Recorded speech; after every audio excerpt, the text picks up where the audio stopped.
Have you been told that you need natural talent to play the piano? That you have to practice for endless punishing hours? And if that you didn't start as a kid, you pretty much missed your chance? These are the lies that have kept so many people from ever even sitting down and enjoying this instrument. They build this huge wall between you and the music you dream of playing. These lies make it all feel complicated, out of reach, and reserved for a special few. Now, the fact that you're watching this video means you are determined to break through and learn to play for your own enjoyment. And I'm here to encourage you. The real path to joyfully and confidently playing the piano is so much simpler than you think. I've taught piano for many years, and I've seen these myths, these lies, completely paralyze beginners and even some experienced players. But I've also seen the incredible transformation that happens the moment you let them go. And I'm going to tear down the 3 biggest lies about learning piano and show you the truth that will set your playing free. So, forget everything you've ever heard, and let's get started. The first and most damaging lie is this: you need natural talent to be good, and if you're an adult, it's just too late. This one's a real gut punch of discouragement. It tells you that musical ability is something you're either born with or not. I've had folks tell me in person or in the comments section here, I'm not very musical. And what they mean is, I don't think I have real talent. It's this idea that some people just have it. Their fingers magically know where to go and music just flows out of them. Maybe you see a young prodigy or a virtuoso online and we're told, now that's talent. And the unspoken message is, if you don't have that, you got nothing. And the result? Countless people believe they aren't talented enough, and so they don't even try. And what's so frustrating about this lie is the hopelessness it creates. You sit down at the piano and your fingers feel clumsy and you can't get your hands to work together. And that little voice in your head whispers, see, you're not a natural. You're too old. You missed the boat. Many adults are convinced that kids learn faster because their brains are like sponges. That makes it an impossible disadvantage to learn later in life. You feel like your brain gets slower. So you end up comparing your first few weeks of practice to someone else's 10 years of dedication, and you feel defeated before you've even started. It feels like your own body is working against you. And that feeling is one of the biggest reasons people quit. But here's the truth. Consistency and passion are what makes a musician. And what we see as natural talent is almost always the result of years of steady practice, curiosity, and a great learning method. Now sure, some people might have a knack that helps them pick things up a little bit faster at first, but that little head start is useless without dedication, diligence, and actually enjoying the process of figuring things out. That's far more powerful than any so-called talent. And as for being too old, well, I've talked about this often on this channel. And to say that you're too old, that's not just a lie. It's the opposite of truth. You have massive advantages as an adult. You have things that the kids don't have. You have intrinsic motivation, better focus, a developed mind that can grasp complex ideas like music theory much faster. You learn because you want to, not because someone is making you. You can structure your own practice, set your own goals. You can concentrate for longer. You are never too old to start. While most top concert pianists start when they're very young, there are many highly skilled and accomplished pianists who began in their late teens or even as adults, and they've achieved incredible proficiency. Your age isn't a barrier. It's your secret weapon. So let's put this lie to bed.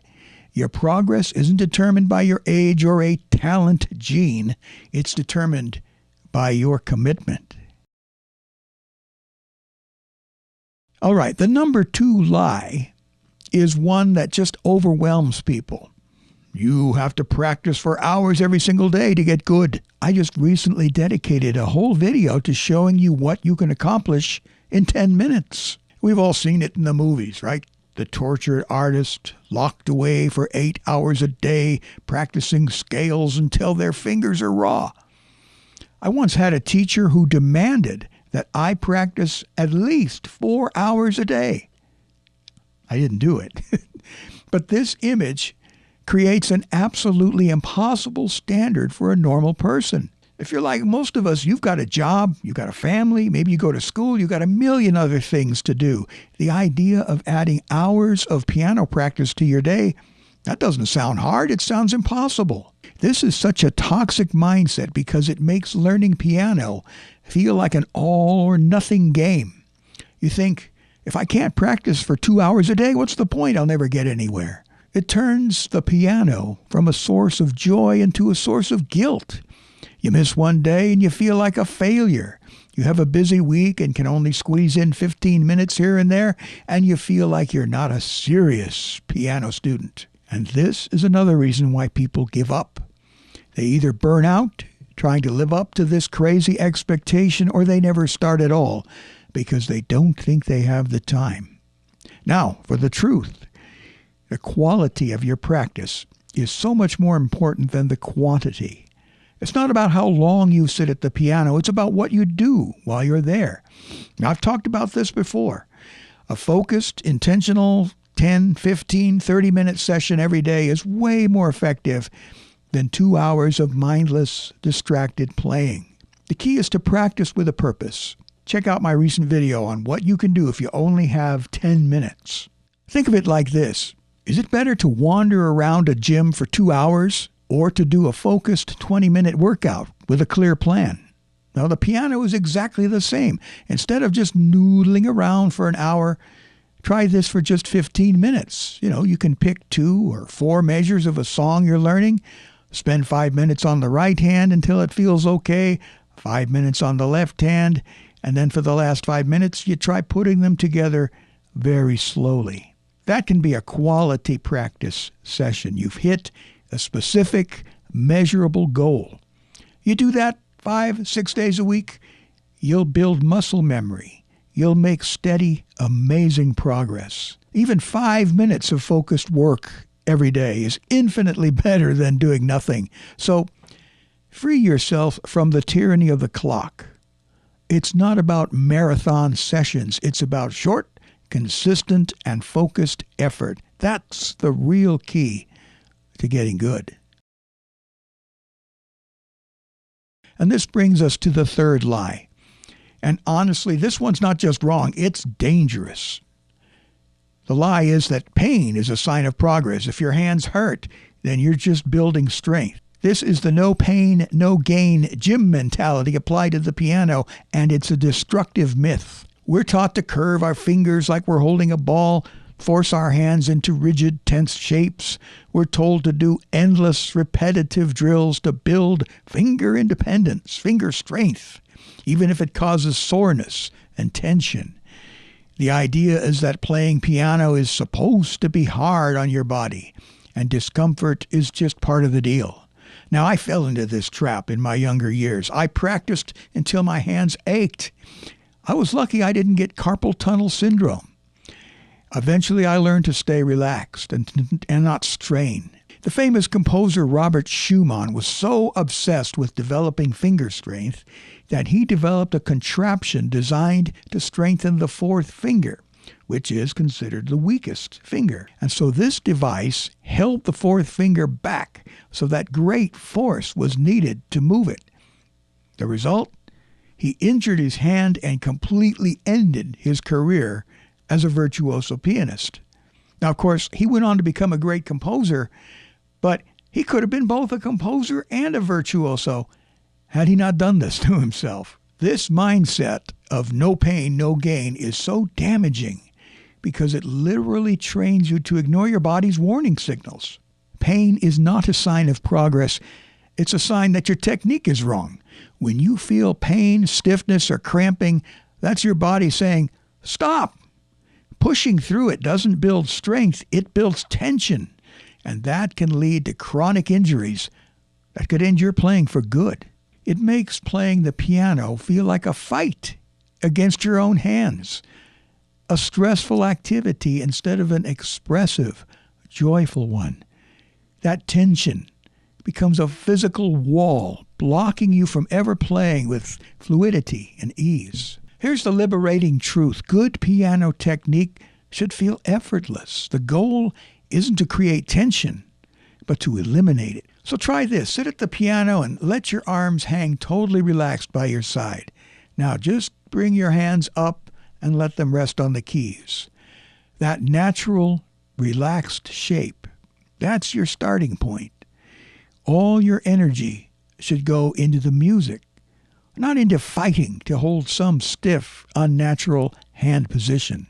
Great technique is all about efficiency.